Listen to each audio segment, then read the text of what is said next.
Hello friends, Neetu delicious food में आपका बहुत बहुत स्वागत है। तो फ्रेंड्स, आज मैं आपके लिए लेकर आई हूँ भरवा करेले। फ्रेंड्स, आपने करेले तो बहुत बार बनाकर खाए होंगे, काट कर भी बनाए होंगे, भरे हुए भी बनाकर खाए होंगे, लेकिन क्या होता है कि उनका कड़वापन नहीं जाता। लेकिन आप मेरे तरीके से ये पंजाबी भरवा करेले बनाए, इनसे आपके जो करेले होंगे वो एकदम कड़वे नहीं होंगे और खाने में बेहद टेस्टी लगेंगे। बल्कि मैं ये कहूंगी कि आप उसके बाद दोबारा किसी और तरीके से करेले नहीं बनाएंगे। तो इसके लिए मैंने आधा किलो करेले लिए हैं। ये एक ही साइज के हैं, बस आप कोशिश ये कीजिए कि आपके जो करेले हैं वो इक्वल साइज के हो। थोड़े छोटे बड़े तो हो जाते हैं, कोई बात नहीं।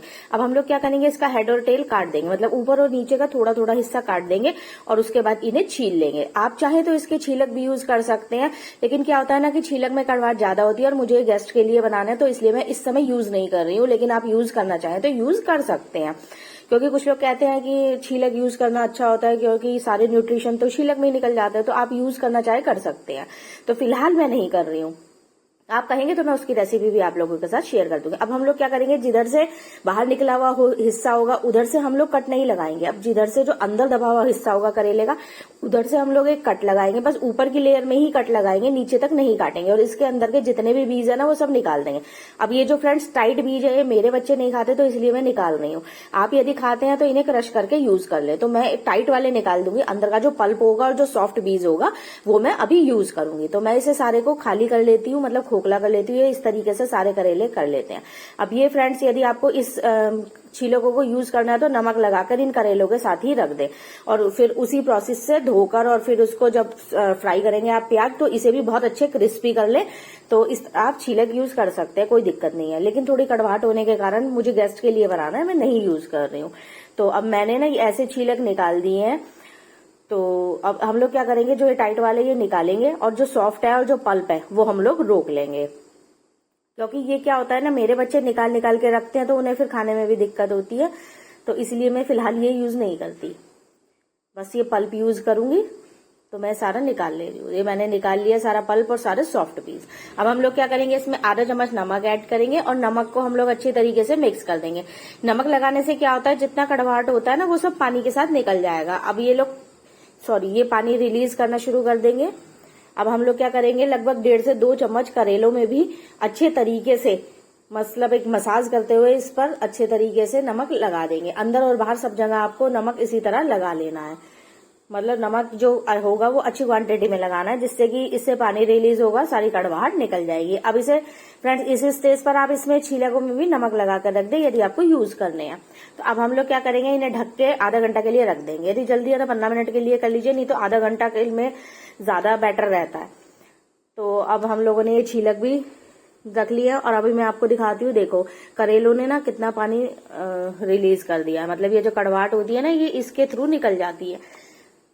तो अब हम लोग क्या करेंगे, इन करेलों को अच्छी तरह धो लेंगे। फ्रेंड्स, मैंने करेलों को स्टार्टिंग में भी पहले धो लिया था, उसके बाद ही छीला था। ये बात मैं आपको बताना भूल गई थी। तो इसको हम लोग पानी से बहुत अच्छे तरीके से धोकर और बहुत सॉफ्ट हाथों से निचोड़ लेंगे, बहुत सॉफ्ट हाथों से, मतलब टाइट नहीं निचोड़ना, नहीं तो करेले टूट जाएंगे। तो इसी तरह हम लोग बीज भी धो लेंगे। और धोने के बाद ना इसको हाथ से थोड़ा सा मसलने के बाद इसको छान लेंगे, जिससे कि बीज जो होंगे या जो पल्प होगा वो आराम से इस तरह निचोड़ कर रख लेंगे। अब हम लोग क्या करेंगे, क्योंकि हम लोगों को ना करेलों को तलना है, तो अब हम ऐसे गीले कढ़ाई में डालेंगे तो फिर वो छींटे आएंगे। तो हम लोग क्या करेंगे, एक साफ कपड़े से या साफ टॉवल से ना अच्छे तरीके से पूछ लेंगे। अब तेल को मैंने पहले गर्म होने के लिए रख दिया था, मीडियम फ्लेम पर हम एक एक करके इन्हें धीरे धीरे छोड़ देंगे और लगभग 4 से 5 करेलों को हम लोग इन्हें फ्राई करेंगे। हमें ना करेलों को इसी समय पर गला लेना है, मतलब 100% हमें इसी स्टेज पर इन्हें गलाना है। जैसे कि हम लोग पकौड़ियां बनाते हैं तो उसी तरह से हमें इन्हें अलट पलट करके गला लेना है सब साइड से, क्योंकि हम लोग इसके बाद इसके अंदर सिर्फ स्टफिंग भरेंगे। हम लोग इसके बाद इसे फ्राई या फिर भूनेंगे नहीं, तो इसलिए हम लोग 100% तक यहीं अलटते पलटते इसको सेक लेंगे।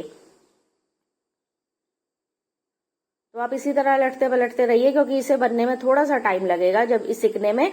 तो इतने हम लोग क्या करते हैं, मसाला थोड़ा सा रेडी कर लेते हैं। तो ये मैंने 1 चम्मच जीरा लिया है,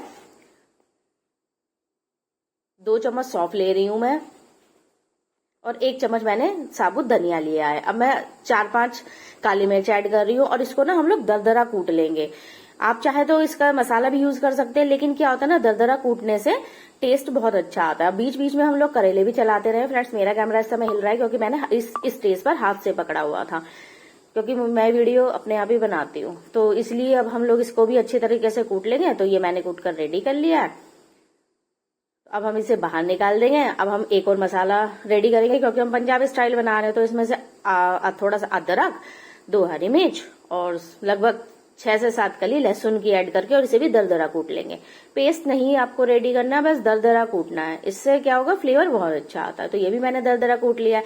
और हमारे करेले भी इस समय पूरे 100% पक चुके हैं। तो अब हम लोग क्या करेंगे, इन्हें बाहर निकाल लेंगे धीरे धीरे करके, एक एक करके बाहर निकाल लेंगे। वैसे तो इनके अंदर घी या तेल जो जिसमें भी आप तल रहे हैं वो भरा हुआ नहीं होता। तो अब हम लोग क्या करेंगे, एक बैच हमारा रेडी हो चुका है। अब मेरे 10 करेले थे तो आधी किलो थे, तो 5 मैंने जब कर दी और 5 में इसी तरह अलट पलट करके इन्हें भी सेक लूंगी। तो फ्रेंड्स आप एक बार इस तरीके से बनाए करेले, आपके बिल्कुल भी कड़वे नहीं बनेंगे। देखो वैसे तो नेचुरल फैक्ट है कि उसका जो टेस्ट होता है वो कड़वा ही होता है, तो इसलिए थोड़े बहुत कड़वे तो रहते हैं, लेकिन मेरे इस तरीके से आपके जरा भी कड़वे नहीं रहेंगे। बस आपको थोड़ा तरीके से बनाने हैं, मतलब जो फ्राई करना है वो बहुत अच्छे तरीके से करना है। अब हम लोग बीज को भी अच्छी तरीके से या पल्प को भी कूट लेंगे, जिससे कि जो थोड़े बीज होंगे ना वो भी टूट जाएंगे, तो मुंह में नहीं आएंगे और बच्चे भी नहीं निकालेंगे। तो ये भी मेरे करेले बनके रेडी हैं। अब हम लोग इन्हें बाहर निकाल लेते हैं। फ्रेंड्स आप जितना अलट पलट करके इन्हें बनाएंगे, आप चाहे तो इस छलनी में भी इन्हें निकाल सकते हैं, जिससे कि एक्स्ट्रा जो तेल होगा वो नीचे निकल जाएगा। लेकिन मैं क्या करती हूँ, मैं इस तरीके से खड़े कर देती हूँ, तो जितना भी एक्स्ट्रा तेल होगा वो नीचे निकल जाएगा, वैसे निकलता नहीं है। अब इस कढ़ाई में से मैंने एक्स्ट्रा तेल बाहर निकाल दिया। इसमें मैं ऐड कर रही हूँ थोड़ा सा जीरा, थोड़ी सी 1/4 चम्मच कलौंजी और आधा चम्मच हींग आप बहुत ज्यादा अच्छा लगता है तो ज्यादा यूज करें। अब जो मसाला हमने दरदरा कूटा था सौंफ धनिया वाला, वो इसमें ऐड करके भून लेंगे अच्छे तरीके से। और उसके बाद जो हमने पल्प और बीज कूट के रखे थे उसे भी हम लोग इस स्टेज पर एकदम क्रिस्पी कर लेंगे। उससे क्या होता है, क्रिस्पी करने से ना कि जो कड़वाहट होती है वो एकदम खत्म हो जाती है। तो इस स्टेज पर कुछ तो पानी के साथ निकल गई, कुछ इस स्टेज पर भूनने से निकल जाती है। तो इसे भी हम लोग अच्छी तरीके से क्रिस्पी होने तक अच्छे तरीके से पल्प को या बीज को भून लेंगे। तो इसी स्टेज पर आप छीलक भी बिल्कुल क्रिस्पी होने तक भून ले नमक लगाने के बाद, यदि आपको छीलक यूज करने हैं। लेकिन उससे क्या होता है, थोड़े बहुत करेले में कड़वाहट आ जाती है, लेकिन यदि आप छीलक नहीं यूज करेंगे तो कड़वाहट नहीं आती। तो अब हमारे बीज और जो पल्प था वो भी क्रिस्पी हो चुका है। अब हम इसमें अदरक, लहसुन और हरी मिर्च का जो हम लोगों ने पेस्ट मतलब दरदरा कूटा था, इसको भी हम लोग इसमें ऐड करेंगे और बहुत अच्छे तरीके से भूनेंगे। कच्चापन बिल्कुल नहीं रहना चाहिए, क्योंकि हम लोग इसके बाद सिर्फ स्टफिंग में ही इसे भरेंगे। हम लोग इसे दोबारा फ्राई या कुछ नहीं करेंगे। तो बिल्कुल अच्छे तरीके से आपको हर चीज को भूनते हुए चलना है, जैसे आपने करेलों को 100% गलाया है, ऐसे इन सबको भी आप बिल्कुल मतलब लगातार गलाते चले बस। अब मैंने इसमें लगभग 2 कप यानी कि 2 कटोरी बारीक कटी हुई प्याज ऐड की है, क्योंकि हम लोग स्टफिंग में छीलक नहीं ले रहे हैं, तो प्याज इस समय यहाँ पर क्वांटिटी में थोड़ी ज्यादा चाहिएगी। और इसमें फिर ये प्याज ही, क्योंकि हम लोग पंजाबी स्टाइल बना रहे हैं तो प्याज ही भरी हुई अच्छी लगती है इसमें। अब मैंने ये एक अम्बी को, एकदम कच्ची अम्बी थी और खट्टी थी, तो मैंने एक अम्बी को ग्रेटर से ग्रेट कर लिया था। तो प्याज भुनने के बाद अच्छी तरह आप इस स्टेज पर ये अम्बी ऐड कर दे और इसे भी बहुत अच्छे तरीके से भून ले। मतलब बिल्कुल भी आपको कच्चापन ना प्याज में, ना लहसुन में और ना ही इस अम्बी में रखना है। इसे अच्छी तरीके से भून लेंगे हम लोग। अब यहाँ पर हम लोग कोशिश ये करेंगे कि जो मसाले हैं वो इस स्टेज पर ऐड कर दें। आधा चम्मच हल्दी ऐड कर रही हूँ, टेस्ट अनुसार नमक, लगभग 1 चम्मच मैंने नमक ऐड किया है क्योंकि थोड़ा ज्यादा पड़ता है। 1 चम्मच धनिया पाउडर ऐड कर रही हूँ। ये सब आपने टेस्ट के अकॉर्डिंग कर ले या करेलों के अकॉर्डिंग। 1 चम्मच देगी मिर्च, जिससे कि कलर बहुत अच्छा आएगा। इसमें नॉर्मल मसाले ही डलते हैं। 1 चम्मच अमचूर पाउडर यूज कर रही हूँ।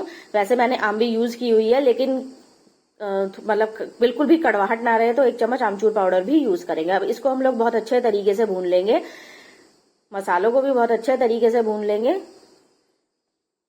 तो ये देखिए हमारा जो स्टफिंग है वो कितनी अच्छी लग रही है और लगभग बनके भी रेडी हो चुकी है। अब हम लोग इसमें ऊपर से हरा धनिया स्प्रिंकल करेंगे और इसे ठंडा होने के लिए रख देंगे। अब फ्रेंड्स इतने मेरे करेले बने हैं ना, इतने मेरे बच्चों ने जिद की थी कोल्ड कॉफी की, तो मैंने ये कोल्ड कॉफी भी बीच में बना ली। तो आप कहेंगे तो मैं इसकी रेसिपी भी आप लोगों से बहुत जल्द शेयर करूंगी। तो अब हम लोग क्या करेंगे, ये जो हमारी स्टफिंग है ये भी ठंडी हो गई है। अब हम लोग क्या करेंगे, एक करेला लेंगे, तो करेले के बाहर की लेयर हम लोगों ने गलाई रखी है और स्टफिंग हम लोगों ने बहुत अच्छे तरीके से भूनी रखी है। तो अब हमें इसे फ्राई करने की जरूरत ही नहीं है।